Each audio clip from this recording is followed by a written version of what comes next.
How and when should we help the dogs when mantrailing?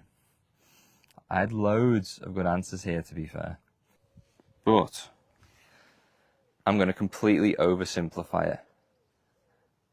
I'm going to say we can help them every step of the trail, and that's it. Nice and easy. Any questions? I'm going to break this down into 3. How we can help them before the trail starts, so they mantrail well. How to help them when they're on the trail, and then afterwards, how to look back, evaluate, assess, and see what they need help with, so we can help them post-trail. Before we start the trail, and I know some dogs who trail with me, well, every dog who trails with me does this a little bit different. So helping them before the trail. Some dogs will get dressed, have the harness on before they even arrive. They'll be harnessed up at home, arrive in the car. Some dogs get harnessed on the first trail, or get dressed on the first trail, and some dogs get dressed at the beginning of every trail. This is different for every dog, and that's okay. It's allowed. You can have, there's no rules here. It's what's going to help them, and a lot of people who trail with me will understand what I'm going to talk about now is helping them be in the right mindset.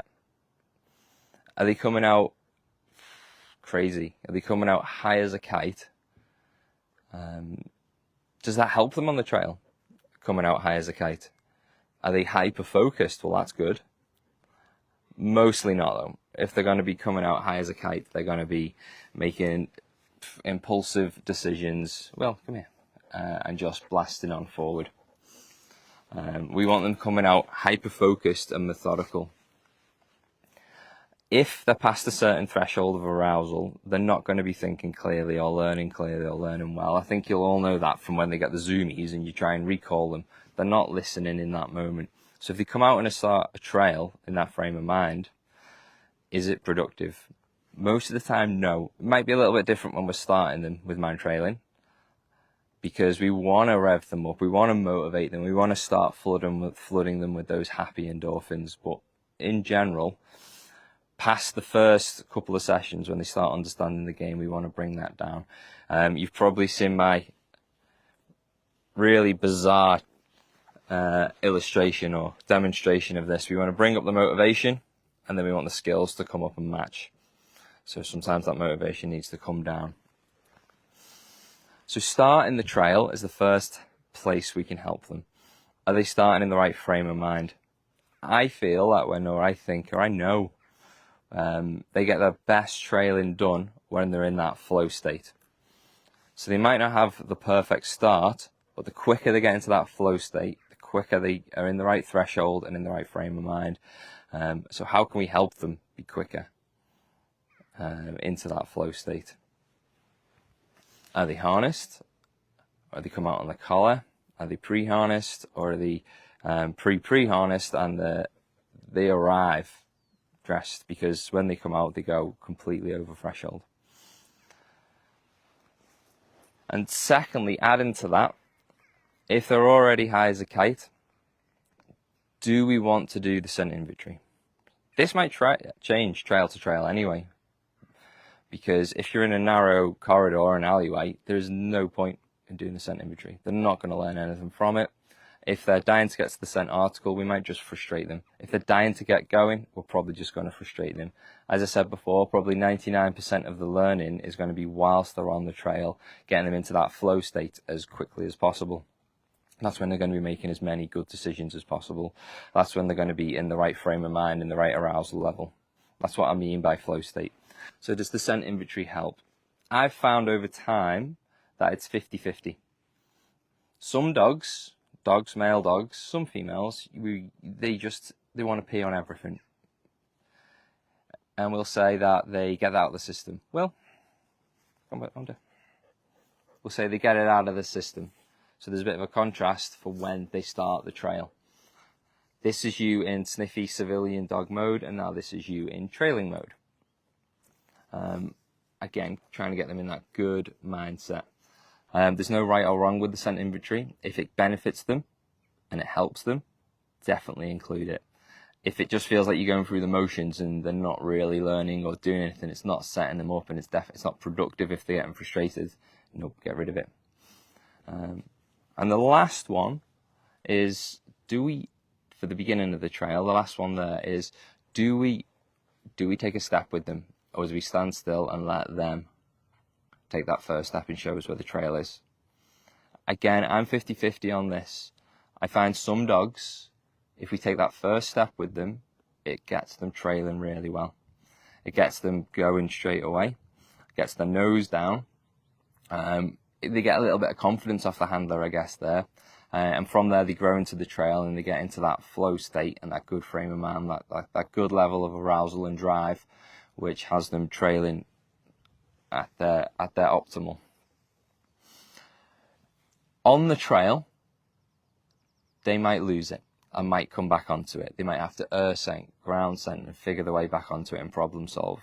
I see that as no different as when they start the trail. So a little step, if it helps them, they're still learning that skill mid-trail. They're still practicing that and refining it mid-trail. Look, we don't want to be taking those steps forever, but I always think that 90% of the training is the whole trail. It's not just that first step.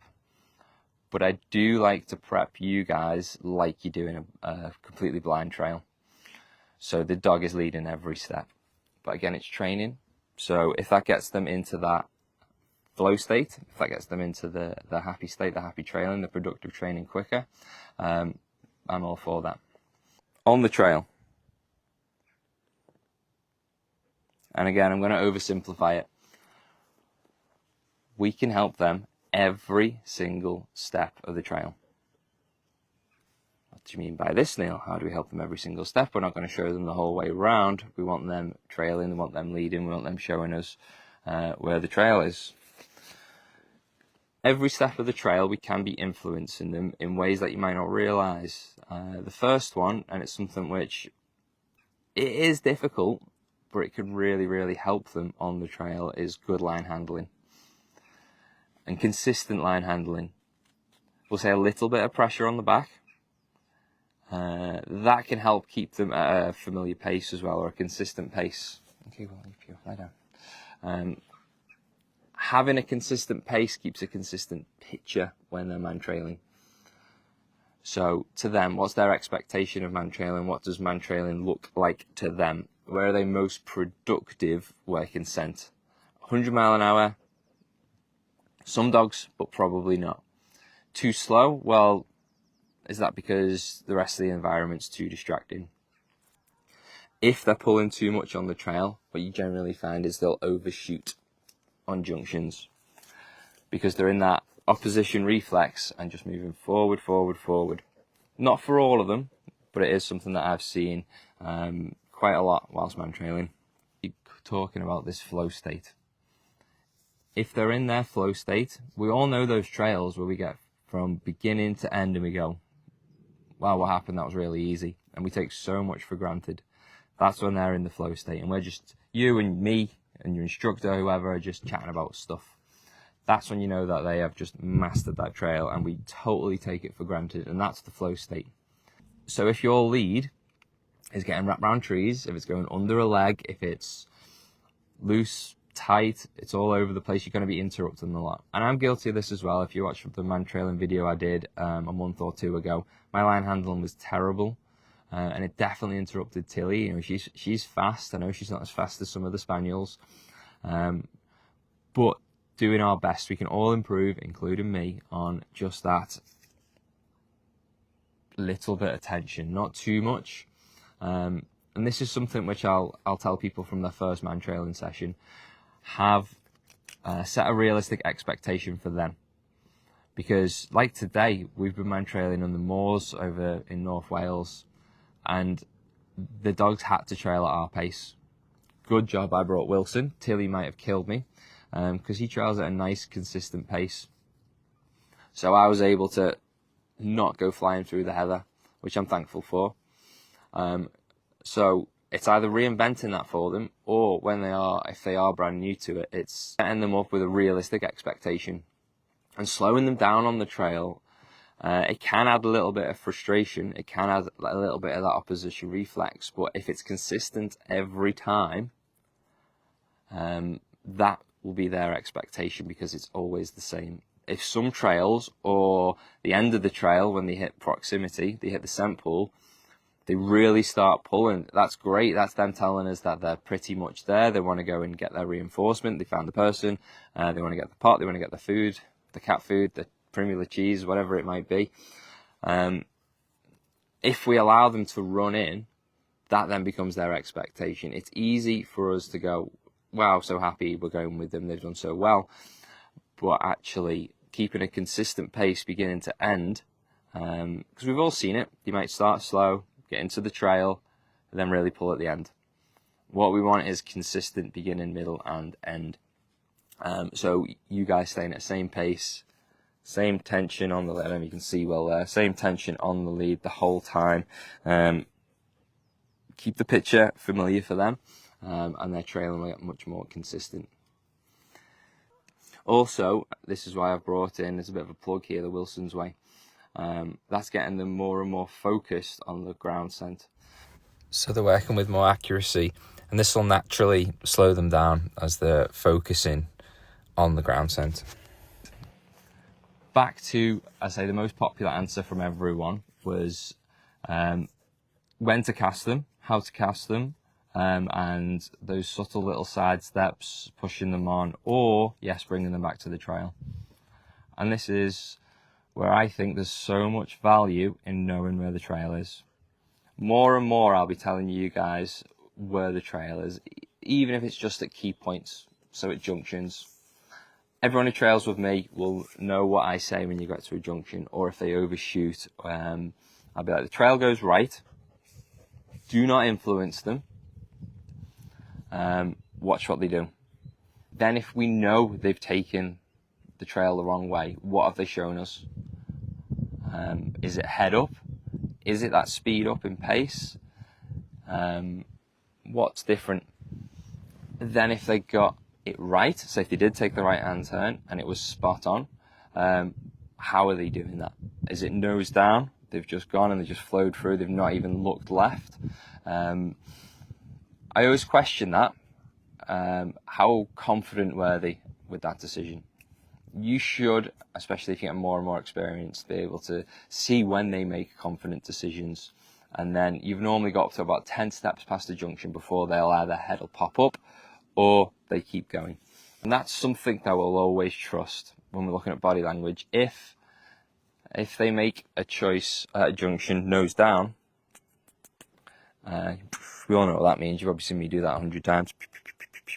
We're going to trust it. Even if they're wrong, 20, 30 feet down the trail, we've got to trust that body language if they're making it nose down, and they seem to be very, very confident. Anyone who's trailed at the Ainsdale Beach location, as we come off the car park and head over towards the dunes, like straight towards the beach, you've seen a lot of them lose the trail there, but there's 4, 5 or 6 exits there. And that's when I would cast them, but a nice big cast. So if they've shown us head up, maybe they've vocalized, maybe they've come back to you to ask for help, maybe all of a sudden the pay at the side means a lot to them. Maybe they have a little shake off, a little scratch, any kind of displacement behaviors. You would cast them full circle, but you've got to allow them to check each exit. Once they've checked each exit, we go with them from there. If from there they've not made a decision, this is when I'll know and I'll tell you where the trail is, and we help them back on it as passively as possible. So we might guide them over to it. We might get them to take scent again, just to encourage them to, give them a refresher when they take scent and encourage them to get the nose back down at the junction. But if they need help in the whole way along, we just help them to the end. Some of them, if they're just knackered, the trail was too difficult, whatever was going on that day in that session, and it was too difficult, we just got to help them get the win. But we don't want that to be their expectation for Mantrailing. If you're always going to walk them to the end, they're not learning anything. Lie down. If they get stuck in the mud, I find a lot of German Shepherds, not to be breedist, but a lot of German Shepherds get stuck in the mud a little bit. So that's, if they're on the trail, they stop, they're just processing, they're taking everything in, and you think, right, well, you're pointing in the right way, you just haven't taken a step. You don't have to step where the trail is. So if the trail's going on forward, you don't have to step forward with them, or trail's left, you don't have to step left with them. But step in any direction. So you're not telling them where the trail is, but it just gets them moving. Kate Gallagher, what is a cast? A cast is a bit like the scent inventory at the beginning. So it's the circle you take around the scent article. It's a natural hunting behaviour for a lot of dogs. Normally they prefer to go one way over the other. Dogs can be left or right bias. But what it's doing, it's showing them all the junctions. So if you're walking in a big circle, say there's 3 or 4 junctions on a corner, you walk them around in a big circle, it gives them a chance to check out each exit before making a decision, hopefully. The term casting is used in other ways, like in gun dogs. You might hand cast them, that's like directing them, but in this it's a big circle to encourage them onto the trail but not show them exactly where it is. Alright then. Helping them on the trail is, mini casts, mini steps, being as passive as possible. If you have to help them, really guide them to it. What we're looking for is what percentage of the trail they're really working it. Say if they do mess up on a corner, they get completely lost, but 10 feet either side of it, like they trail to it, great, they mess up on the corner and then they trail from it, great. Again, if they're 80-90% on the trail and working hard, they're still getting some good training in there. Last thing, but end of the trail. What's their expectation when they get to proximity? Most dogs will get excited. Most dogs might get, a lot of dogs might get frantic, left to right. They're in the scent pool, they can't quite figure it out, they're working hard to get in there. That's okay, as long as they're working hard. But if every time we're giving them loads of line so they can run in, or we're chasing them and they're pulling us along, it's okay, it's fun, I get it. But what we want is that expectation of the trail to be consistent, beginning, middle and end. And then when they get to the person, their hider, their misper, to offer a nice indication. For the most part, we'll use a sit indication. But a stand, a bark, no one's ever used a bark, maybe we'll introduce that. A bark indication, a sit, a stand, a down, but it's something to say, it's this person. It's also a nice polite behaviour for when they're about to get fed. Again, you've heard me talk about clarity and their understanding and their expectation of the trail. So what's their expectation and understanding of a indication? If we're having to cue it every single time, they probably don't know it that well. It's a response to us rather than a response to the trail layer. So if every time they come in, they jump up, we cue a sit, well, is their indication a jump up or the sit? They've jumped up and then we've cued a sit, so they responded and listened, which is great. How to help them with that though? This can be done at home. Get your food pot, take a step back, lure them to a sit, reward them. You might cue that first one. So step back, lure them, cue a sit, reward them.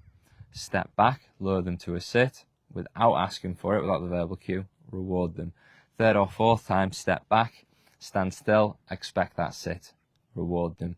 And then from there, you might have the pot in your pocket, step back, they come to you, reward them. How we can help them on the trail is having good mispers. I will get more and more strict with this moving forward. If a dog does have a strong, we are working on, a strong sit indication, you do not show them the food until then. So this isn't necessarily how the handler can help them, but it's how the hider can help them. I get it.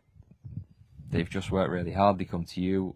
You're so happy that they've come. You're so happy they've succeeded. I think that's also why Mantrailing is so popular, because everyone's on the same team. You're happy that they've succeeded. You're happy that they've got to you. That pot comes out, and sometimes it can be a little bit too quick. So giving them a second without cueing it to offer that sit. If they're jumping up all the time, that can be worked on at home, or that can be worked on between trails. Say 2 of you are at the cars, they could just step back, reward, sit, reward, step back, sit, reward, and then switch between dogs, get them out one at a time. As long as the dog out trailing doesn't need space, you make sure they're just away before we come back, or you know, whoever you're with comes back with them. And I hope that makes sense with the indication. Okay, Laura, I have trouble with Heidi and distractions when trailing, so how to manage this? When we were on to reward, I've noticed it's become a bit of a habit. Perfect, that word, habit. So we want to create positive habits, not the negative habits. So a bit like we've done with Alice, we might shorten trails, give a win, chase, win, chase, win. We don't want to turn it into too much of a chase, but what we're going to do is something to reduce the environmental distractions. There's loads you can work on away from Mantrailing. Some of it is the tractor trail or Wilson's Way stuff, because the trail itself, they get so hyper-focused on it, those distractions fade into the background. A bit like us, if they're highly distracted and you recall them, sometimes we fade into the background. But when they're on the trail, hyper-focused on it, those distractions will fade into the background. So it's not all about adding that motivation. Maybe it's adding the understanding, and maybe because it was Ainsdale you were last on, that location was, because there's a lot of pee, but there's pee everywhere. There's a lot of dogs around nowadays. Maybe those starts were just a little bit too difficult on the day there. The tracking starts, or the understanding of the trail and the pace of the trail. So it might be short little wins, and that's how we achieve the pace. You know, 3 or 4 mini trails as we go. So it's 1, 2, 3. She's using your eyes a little bit there, but that's to help build the pace. How we want to speed her up, that builds that. But we'll always have a junction, so she's got to make some decision on scent. So we might have a 10-meter run, a right-hand turn, 10-meter run, left-hand turn, and she's got to make those decisions there. So that's changing her expectation and creating a good habit. Again, she might be using her eyes a little bit too much for what we want. So we'd always have a junction or 2 in there. But if we want to create the habit and we want to speed her up and get past distractions, that's probably our next step there. Again, some of you've probably noticed I start asking more and more, are we going to do an intensity trail? If we look at this from a dog training point of view, if they've just performed a perfect trail, beginning to end, they take scent really well, they are focused on the trail, they might use a mix of air scent, ground scent, they problem solve, they might be in the flow state, or they might recover from something and problem solve and get through it. Then they get to the end. Would we go, was that a really good trail? Is that how we want to, is that the expectation we want to set for them? Probably yes. The intensity trail can be nice if they've been a bit flat on the trail. So maybe with Heidi we'd go, okay, definitely those intensity trails. But as I say, that might be split up into a hunting trail, so 3 or 4 trails. But we always look analytically here. If the intensity trail has a negative effect, so if they're coming out the car hyper, so this goes back to our step 1. But if they're coming back to the car hyper, is it because their last expectation of the trail was, wow, that was just chase, adrenaline, crazy? That can help build the game to begin with, but when they're experienced, is it productive? It could have 0 effect on the next trails. So they have the secondary reinforcement of the intensity trail, and it has no effect on the next trail. They come out, they trail calmly and methodically, or whatever their usual pace is. That's what we'd always look at. Is it having a positive or a negative effect on their trailing? Negative effect would be, are they coming out hyper? And we've set an unrealistic expectation of what we want Mantrailing to look like. And we've started creating those bad habits. So anything new. Some of them, again, back to you, Lorraine, with collies. Collies or very, very polite dogs, they might struggle with road crossings if they're not allowed or if they need the okay. So they won't understand, or in their world, the trail could not cross a road because they never cross the road without mum or dad guiding them. And that's the opposite of Mantrailing. We're helping them, but we're not guiding them as such. So maybe introducing new things to a trail that you'd have on the intensity trail. That's where I do think they have worth, and that's how we can help them on the main trail, by introducing these new difficult finds or parts of the trail they might not have seen before. Another one would be, unfortunately, we don't have any around Southport, but water crossings. Again, I'd probably put that in on the intensity trail first, and then run another trail back over it, because we've opened that window for them, so to speak.